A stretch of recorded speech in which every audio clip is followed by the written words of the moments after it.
Hi friends, எப்பயும் எல்லோரும் ஹாப்பியாக இருங்க. இன்றைக்கி ஸ்கூலுக்கு குட்டீஸ் வந்து ஒரு மஷ்ரூம் ஃப்ரை கேட்டாங்க. அதான் இன்றைக்கி செய்ய போகிறோம். சாப்பாடு சாம்பார் வச்சுட்டு, சாம்பார் வந்து முருங்கைக்காய் மாங்காய் போட்டு சாம்பார் வச்சுட்டு சாதம் வந்து வடித்தாச்சு. மஷ்ரூம் வந்து நல்லா கழுவிட்டு குட்டி குட்டியாக கட் பண்ணி வச்சுக்கலாம். சின்ன சின்ன பீஸாக கட் பண்ணி எடுத்து வச்சுக்கலாம். சைடில் சாம்பார் வெந்துட்டுருக்கு. மாங்காய் போட்டு முருங்கைக்காய் கத்திரிக்காய் போட்டு சாம்பார். ஒரு சைடில் வந்து சாப்பாடு வெந்துட்டுருக்கு. சாதம் வந்து வடிச்சுக்கணும். மஷ்ரூம் வந்து குட்டி குட்டியாக கட் பண்ணிவிட்டு இஞ்சி பூண்டு கொஞ்சம் வந்து நல்லா தட்டி எடுத்துக்கலாம்.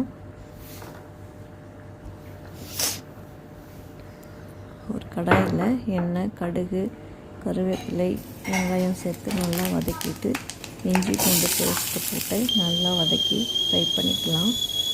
அதில் கரம் மசாலா 1 ஸ்பூன், மிளகுத்தூள், பெப்பர் வந்து கொஞ்சம் நிறைய சேர்த்துக்கலாம். நல்லா ஃப்ரை பண்ணணும். மஷ்ரூம் வந்து போட்டு அதில் மஞ்சள்தூள், உப்பு நல்லா போட்டு வதக்கி விட்டுட்டு நம்ம தண்ணி எதுவும் சேர்த்த வேண்டாம். அதுலேயே தண்ணி வரும். அதுலேயே அந்த மஷ்ரூம் வந்து வெந்துடும். மூடி போட்டு மூடி வச்சுட்டு அப்பப்போ எடுத்து கிளறி விட்டுகிட்டே இருக்கலாம்.